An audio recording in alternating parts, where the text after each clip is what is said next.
Catherine Hale had never imagined she would spend the most critical week of her career scrambling for a last-minute replacement driver. But when the company car was found with its systems disabled, her private driver rushed to the emergency room before dawn, and her investor itinerary could not be rescheduled by a single hour. The only person who showed up in time was Aaron Brooks, a single father in a plain button-down shirt, quiet eyes, and a stillness that felt almost wrong for the situation. By the end of their very first day together, Catherine had understood one unsettling truth. This man did not belong behind the wheel. The week had begun the way. All impossible weeks begin with a calendar so dense, it looked less like a schedule and more like a pressure map before a storm.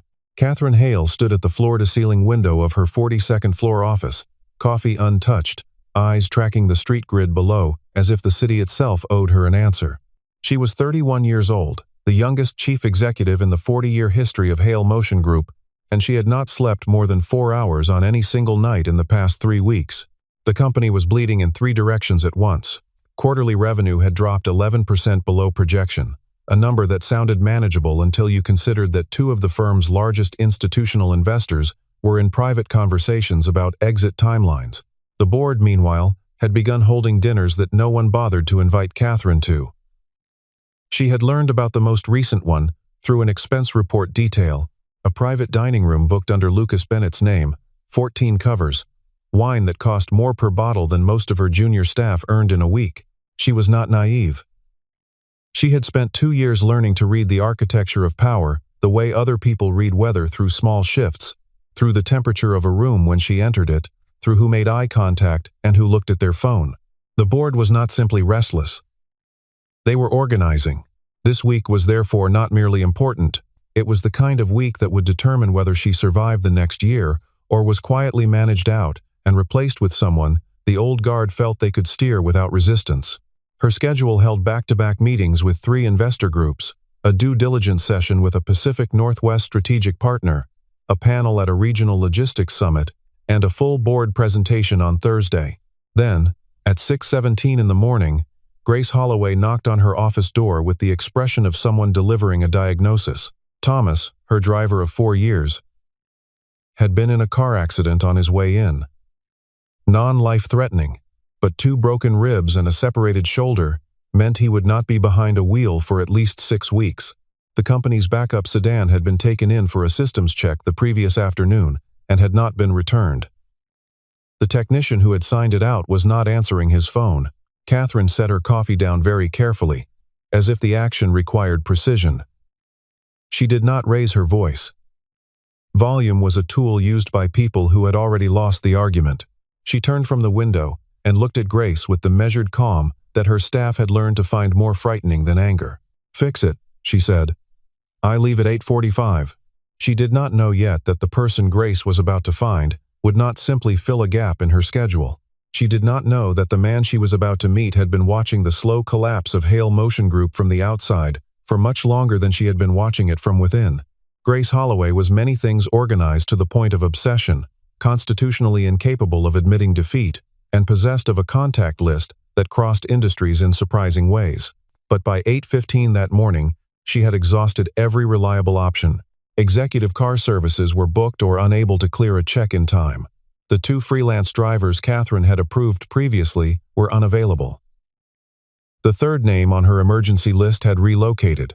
With 23 minutes remaining before Catherine needed to be moving, Grace called an operational logistics partner the company used for last-mile coordination.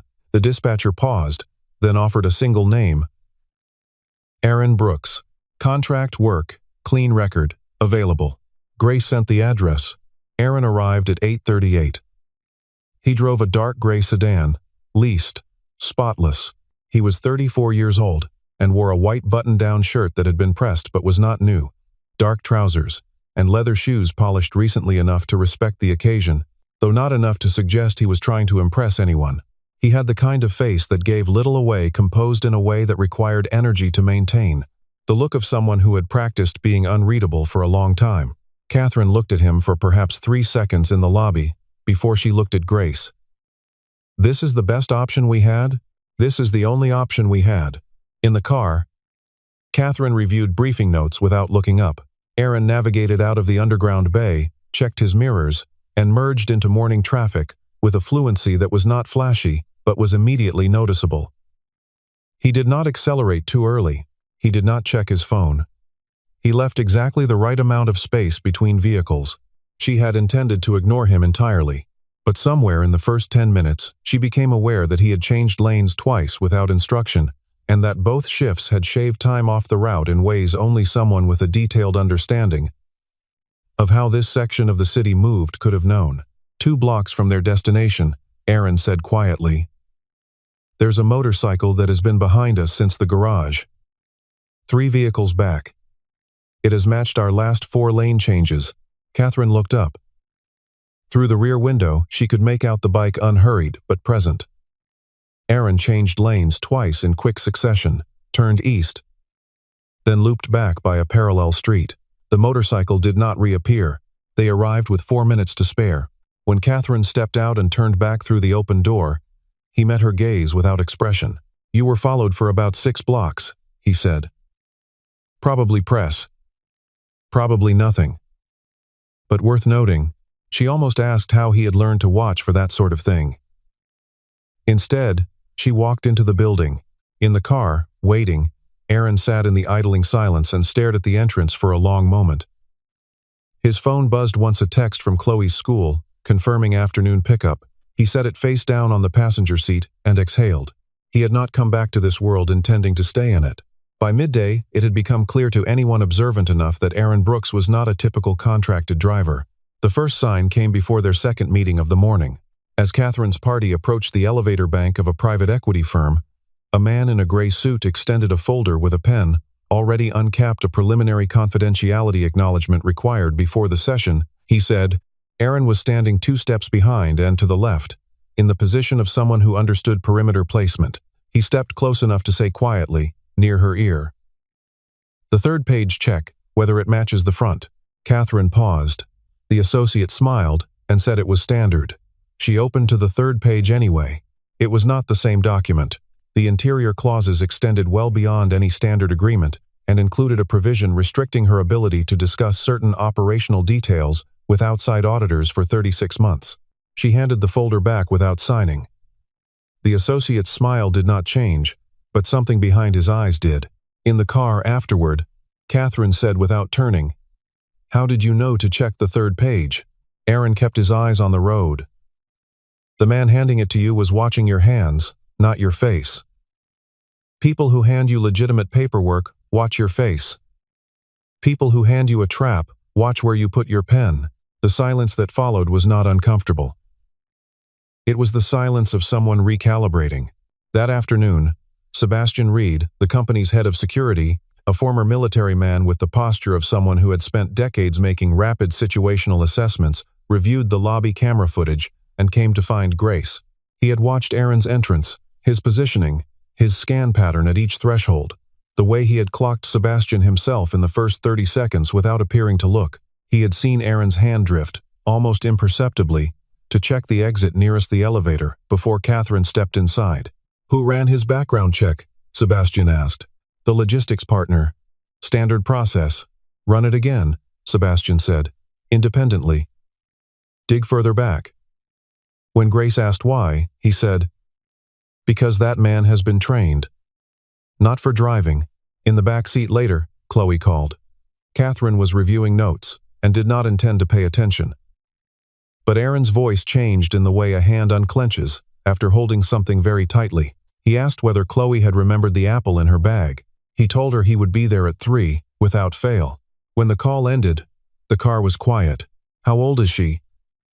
Catherine said. 7, Aaron said. "Does she know what you do for work?" "She knows I help people get where they need to go." There was no irony in his voice, but the answer sat in the car like a coin dropped on glass. Catherine looked back at her notes. She did not ask anything else, but she did not forget the answer. The first real collision between them came on the second day, and it was quieter and more damaging than any argument conducted at volume. Catherine had a habit, cultivated across years of managing people paid to accommodate her, of treating a schedule as a living document, something that could be revised or extended whenever the work demanded. Thomas had never once pushed back. It was, she had come to believe, simply how things worked when you occupied the top of a hierarchy. Aaron did not appear to have received that memo. The first adjustment was minor, 15 minutes added at the end of an afternoon meeting. The second came the following morning, an unscheduled stop adding 40 minutes to the day. Both times Aaron absorbed the change without complaint, adjusting routes efficiently and being in position before she needed him. But he did not pretend that her revisions were convenient. The third change was different. They were outside a hotel ballroom at 7:40 in the evening. A dinner for regional investors had run late, and Catherine needed Aaron to stay another 90 minutes. Pick-up at Chloe's after-school program was at 8. She told him flatly that she needed him to stay. He said, "I need to pick up my daughter at 8. You're working." "Arrangements can be made. The arrangements I made are that I pick her up at 8. She felt the specific irritation of a person who has issued something she has every right to issue, and been refused by someone who, by every conventional measure, is not supposed to refuse. A temporary contractor shouldn't carry on as though his availability is non-negotiable. A pause. 4 seconds. Aaron said, "A father's availability to his child always is." Catherine had grown up in a home where availability applied entirely to professional obligations. Her father had missed her school events, her recitals, her graduation dinner, her mother's final hospital stay, all ceded to the demands of the company that eventually bore the family name. The idea that a person might be unapologetically unavailable to their employer for the sake of a child was not something she had encountered as a principle. Stated cleanly, without anger or resentment, she told him to go. She found a car through the hotel concierge and sat in the back of it, turning the exchange over in her mind with an attention she could not entirely explain. Chloe was not in danger. Aaron was not unreasonable, and yet the conversation had shifted something in Catherine that she could not identify and did not yet know how to name. The danger announced itself not with a sound but with a feeling, the specific, wrong heaviness of a brake pedal that should have responded and did not. They were on the lower portion of an elevated connector road after the evening's strategic partner dinner, heading back through a section of city that descended steeply before flattening at a signalized intersection. The time was 9:47. The road was largely clear. Aaron pressed the brake at the standard entry point for the descent. The pedal offered resistance, then yielded in a way that was fractionally wrong, not absent, not failed, but compromised. His hands moved without announcing the emergency. One adjusted position on the wheel, the other shifted gear in a way that engine braked the car without dramatizing the action. He guided the vehicle to the far right of the lane, using the shoulder gradient to add friction, keeping his speed low through a series of micro-corrections that a passenger could have mistaken for careful driving. At the base of the descent, he brought the car to a stop in a bus lay-by and put it in park. "Don't get out yet," he said. Catherine looked up from her phone. Something in his voice, not alarmed, but deliberate in a way that was new, made her set it down. He was already outside, crouched near the rear wheel arch with his phone light. After 40 seconds, he came back and leaned against the driver's door, arms crossed, looking out at the road they had descended. "The brake system was tampered with," he said. "Electronic control modulator. Somebody got to the vehicle between when it was returned to the parking level and when we left." Catherine sat very still. "We were in that meeting for 2 hours. 2 hours and 11 minutes, Aaron said. "Enough time, if you know the garage layout and which car." Sebastian arrived within 18 minutes, examined the vehicle with the attention of someone who had once done this for a government rather than a corporation, and confirmed the assessment. The failure had been introduced manually. It was not a defect. It was a decision. He looked at Aaron after completing his examination, not with suspicion, but with the focused attention of a man updating a prior conclusion. Catherine sat on the low wall of the lay-by in the dark, her portfolio on her lap. After a moment, she said, without looking at Aaron, "Someone wants me not to make it to the shareholder meeting. Someone wants the outcome of that meeting decided without you in the room," Aaron said. "That's not quite the same thing, but close enough to treat seriously." She looked at him then, not the clinical assessment of a supervisor evaluating a hire, but the more involuntary attention of someone who had just realized they were standing near something larger than it appeared. "You sound like someone who has been in that room before," she said. Aaron said nothing, but he did not look away. On the third evening, Catherine Hale sat on a plastic chair in a second-floor apartment in a neighborhood she had never visited and watched a man she had hired as a temporary driver help a 7-year-old with a subtraction problem and felt something in her understanding of the world shift in a way she did not yet have language for. The threat assessment after the break incident had prompted Sebastian to recommend varying Catherine's transit patterns. Aaron had agreed to extend his contract. Then an emergency rescheduling of a late board prep had compressed the evening enough that Grace suggested, practically, that Catherine simply come along for the school pickup. Catherine had agreed before she had time to reconsider. The apartment was on the second floor of a building that was not new and not intended to impress. The hallway smelled of someone cooking. The door had a small smudge near the handle at the height of a child's hand. Inside, the space was modest and impeccably ordered, the kind of order earned through habit rather than maintained by staff. A grocery list was fixed to the refrigerator with a small magnet. Library books sat spined outward beside a table lamp. 2 meal containers were stacked on the kitchen counter, covered and ready. Chloe was already at the small table near the window with her backpack still half on, worksheets spread out.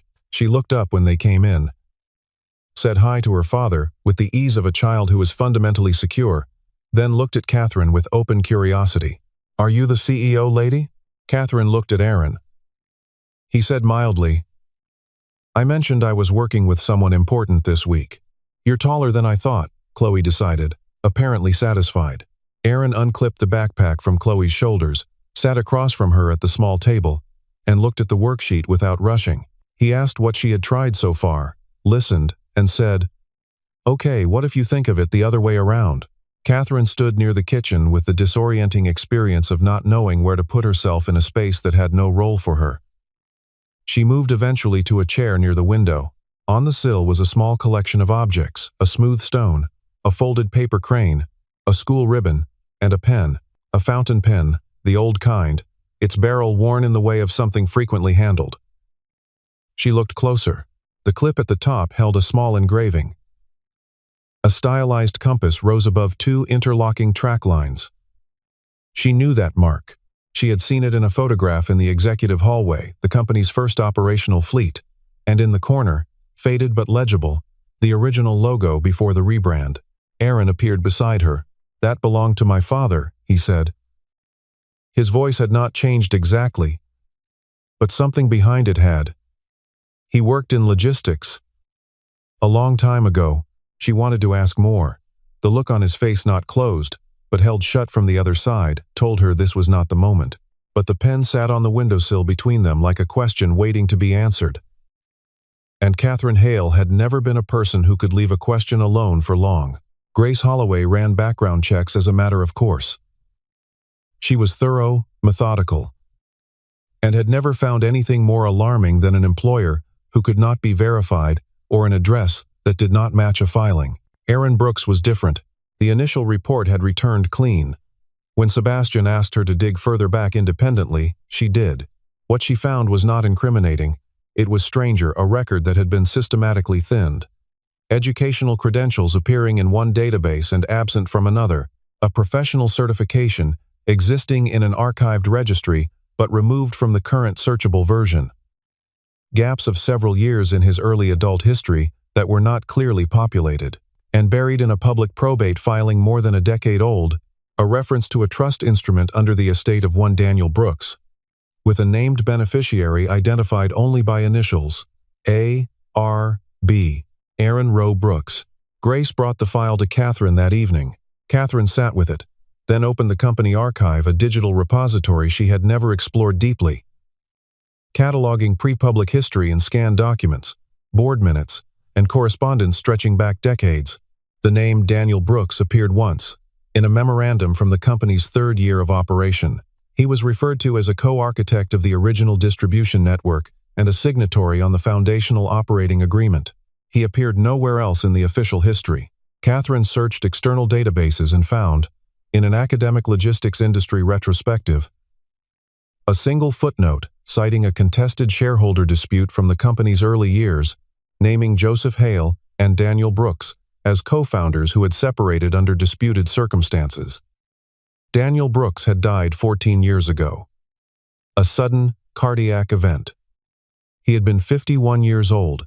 The probate record showed a trust holding a portion of the original founding equity, a discretionary structure with a beneficiary who would assume full control upon reaching the age of 30. Aaron Brooks was 34. Catherine stayed at her desk for a long time after that, the screen glow the only light in the room. Then Madison Cole sent a message. She was a financial reporter Catherine had spoken to twice at industry events. Known for sending things she could not yet print but considered professional courtesy to share privately. The message read, "The man driving your car has a connection to your company's founding history that nobody in your building has told you about. Look carefully at the shareholder register before Thursday." Catherine set her phone face down and stared at the ceiling. The man she had dismissed as a stopgap, a last-minute solution to a logistical problem, might hold the most consequential position in the building. The person she had hired to drive her from meeting to meeting could, in the correct circumstances, determine the outcome of every meeting she would ever have. She found him in the parking structure below the office at 7:45 the following evening. The space was nearly empty at that hour, overhead lights buzzing at a low frequency, the city muffled above them. Aaron was standing beside the car, jacket on, keys in hand. He had known this conversation was coming. There was a particular quality to the stillness of someone prepared for something difficult, flatter than ordinary stillness, like water before a storm. She did not begin carefully. "Daniel Brooks," she said. "Tell me who he was to you." A moment passed, then Aaron said, "My father." She had already known this. But hearing it said plainly, in that voice, felt different than reading it in a document. When he spoke, his voice did not rise. It carried the weight of something held for a very long time. His father and Joseph Hale had built the original network together. Daniel had designed the logistics architecture, the routing model, the hub distribution framework, the supplier protocols that still constituted the operational spine of the company. When outside capital arrived, Joseph brought in advisors, among them Lucas Bennett, then a young and extraordinarily well-connected financial strategist. Over the following 2 years, the paperwork around the foundational equity had been revised, reinterpreted, and in some cases backdated. Daniel, trusting the people he worked with, had signed documents presented as administrative. By the time he understood what had happened, the controlling interest had migrated. His role as co-founder had been reduced first in practice, then in record. He had retained a portion preserved by the original operating agreement, which predated the revisions and could not be undone without his signature. That portion had passed into a trust upon his death. Aaron had begun piecing together the full scope 8 years ago.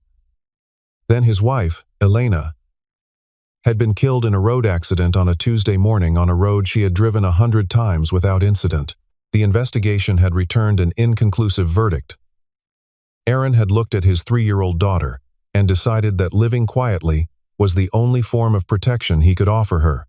Catherine stood very still through all of it. When he finished, she said, "My great-uncle founded this company. Joseph Hale's name is on the building," Aaron said. "But the building stands on infrastructure my father built." That fact was erased. The anger that moved through Catherine was not directed at Aaron.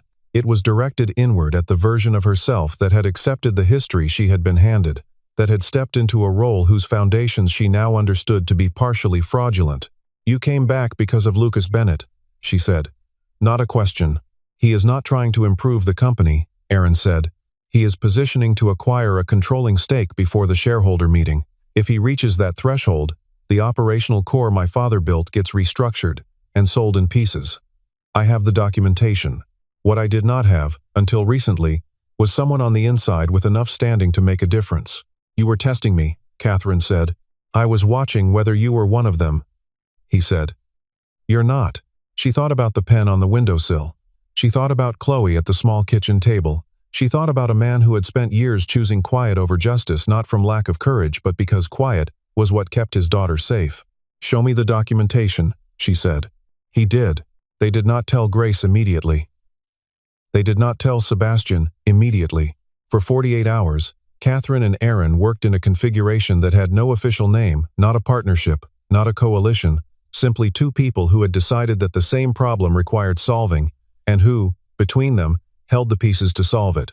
Aaron had spent years accumulating documentation with the patience of someone who understood that legal weight depends not only on what evidence says, but on the coherence of its provenance. He had trust instruments, probate filings, a chain of correspondence between Lucas Bennett and a series of offshore registered holding entities, and a set of internal board memos from 12 years ago, marked confidential but never formally archived, surviving the selective editorial process that had shaped the company's official record, precisely because no one had thought to look for them. Catherine contributed what only someone with current executive access could provide. Internal transaction logs, equity movement filings, that took on a different character when read, alongside Aaron's documentation and access to the company's original operating agreement, which had sat in a legal archive unreviewed for years because its implications had always been inconvenient. Sebastian, when Catherine brought him in on the second night, looked at the materials spread on the conference table for a long time. Then he looked at Aaron with the recalibrated expression of a man receiving confirmation of a prior suspicion. "You should have led with this," Sebastian said. "I needed to be sure," Aaron said. Sebastian considered it. "Fair," he said. Grace came in on the third morning and processed the revelation in stages: disbelief, rapid reorganization, then the pragmatic energy of someone who had decided to be useful rather than troubled. She pulled the shareholder registry for the past 7 years and traced the movement of voting proxies in a way that made the full shape of Bennett's strategy visible in a single annotated document. In the quiet hours between work sessions, things were said without being planned. Catherine mentioned once that she had never learned to trust people in professional contexts, that the few times she had extended that kind of trust, it had cost her in ways she had not fully recovered from. Aaron said he understood. He said that after Elena died, the hardest part had not been grief. Grief had a shape, but the recalibration of what safety meant. Safety had once meant proximity to power and resources, and then it had come to mean the opposite: distance from anything worth taking from you. She did not respond immediately, but something in the way she looked at him afterward was different from how she had looked at him in the garage or in the lobby with the fraudulent paperwork. It was more undefended. There was no declaration between them.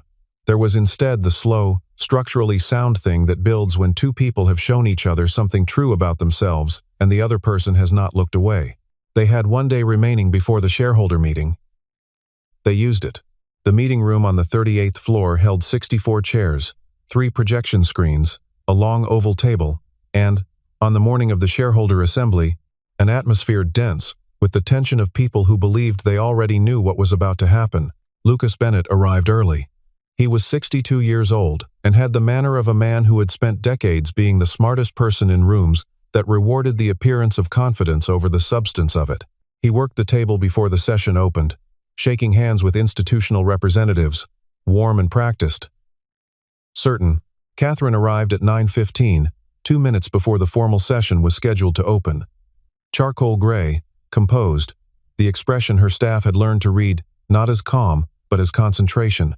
Aaron entered behind her, dressed simply, carrying a folder. Lucas Bennett looked at him with the contemptuous amusement of a man watching last-ditch theater.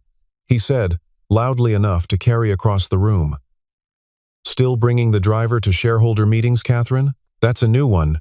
Several people smiled or looked away. Catherine said nothing. The session opened with formalities. Financial overview. Previous minutes. The room remained charged with people waiting for the real thing to begin.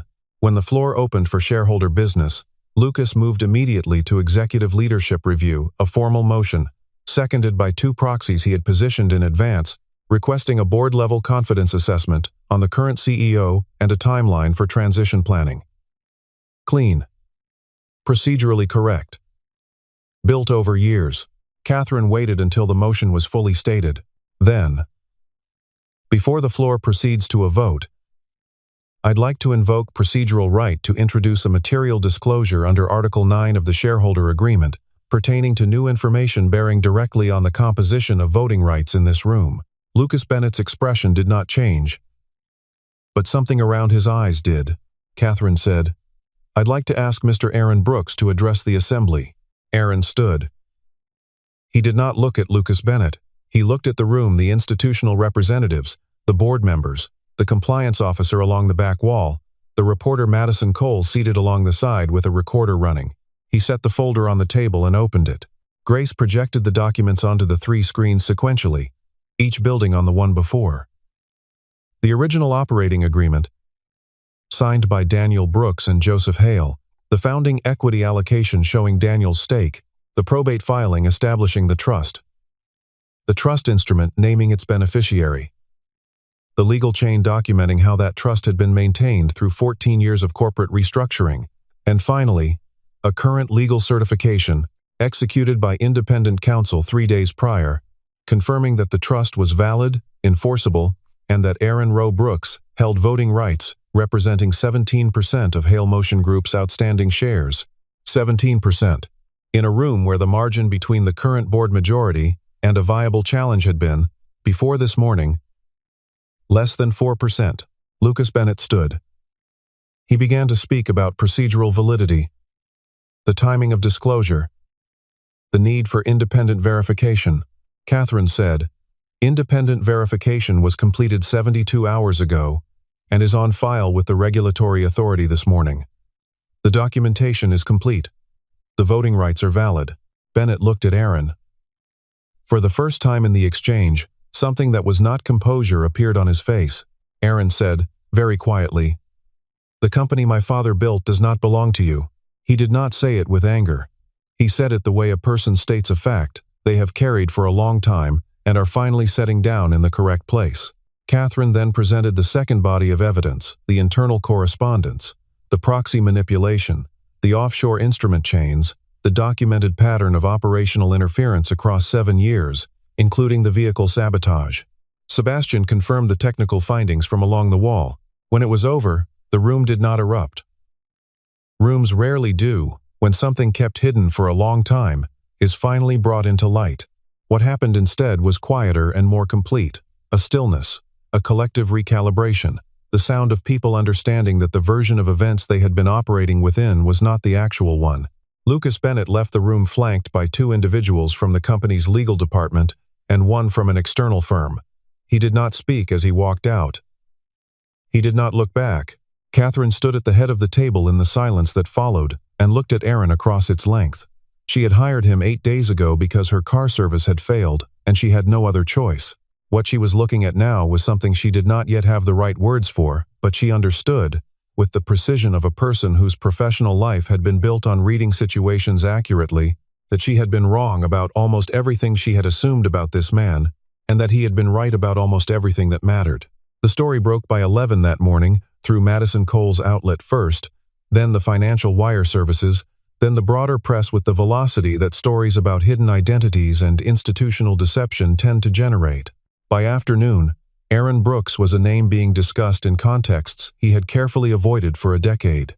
The calls came in volumes he did not answer. Investment firms, media requests, board inquiries from unrelated companies. A message from a former colleague of his father's, who said simply that Daniel would have been glad. Aaron read that last one twice. Then he put his phone in his jacket pocket and went to pick up Chloe from school.